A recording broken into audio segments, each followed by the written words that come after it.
بسم اللہ الرحمن الرحیم۔ السلام علیکم ورحمۃ اللہ وبرکاتہ۔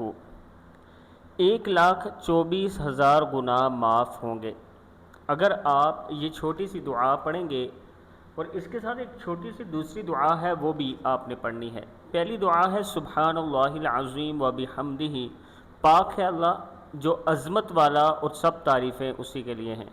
حضرت عبداللہ بن عباس رضی اللہ تعالیٰ عنہ فرماتے ہیں کہ آپ صلی اللہ علیہ وآلہ وسلم نے ارشاد فرمایا، جو شخص جمعے کی نماز ادا کرنے کے بعد 100 مرتبہ یہ دعا پڑھ لے تو اس کے 1,00,000 گناہ اور اس کے والدین کے 24,000 گناہ معاف ہوں گے۔ ایک بار کہنے سے جنت میں کھجور کا درخت لگ جائے گا۔ اس کے ساتھ جو شخص یہ دعا پڑھے گا گویا اس نے والدین کا حق ادا کر دیا۔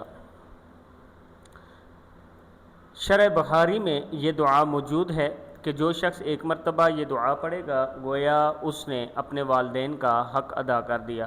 دعا کیا ہے؟ الحمدللہ رب العالمین رب السماوات ورب الارض رب العالمین وَلَهُ الْكِبْرِيَاءُ فِي السَّمَاوَاتِ وَالْأَرْضِ وَهُوَ الْعَزِيزُ الْحَكِيمُ۔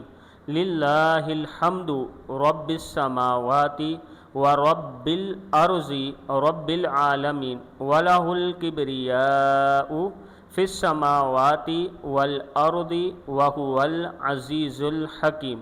هو الملك رب السماوات ورب الارض ورب العالمین وَلَهُ النور فِي السَّماوات وَالْأَرْضِ وَهُوَ الْعَزِيزُ الْحَكِيمُ۔ یہ چھوٹی سی دعا جو میں آپ کو بتایا ہے، جو میں نے آپ کو بتائی ہے، اگر آپ یہ پڑھیں گے تو گویا آپ نے اپنے والدین کا حق ادا کر دیا ہے۔ اللہ تعالیٰ سے دعا ہے کہ جن کے والدین فوت ہو چکے ہیں اللہ تعالیٰ انہیں جنت الفردوس میں جگہ عطا فرمائے، اور جن کے سلامت ہیں ان کا سایہ ان پر سلامت رکھے اللہ تعالیٰ، اور اس کے ساتھ اپنی جو بچے ہیں انہیں اپنے والدین کی خدمت کرنے کے اللہ تعالیٰ توفیق عطا فرمائے۔ میرے والد صاحب کے لیے بھی آپ نے ضرور دعا کرنی ہے کہ اللہ تعالیٰ انہیں جنت الفردوس میں جگہ عطا فرمائے، اور میری ماں جی کے لیے بھی آپ نے دعا کرنی ہے۔ ایک میری ماں جی بیمار ہیں، ان کے لیے بھی آپ نے خصوصی دعا کرنی ہے کہ اللہ تعالیٰ انہیں شفا عطا فرمائے۔ ویڈیو کو آپ نے آگے ضرور شیئر کرنا ہے تاکہ دوسروں تک پہنچ سکے، اور کمنٹ سیکشن میں آمین آپ نے ضرور لکھنا ہے۔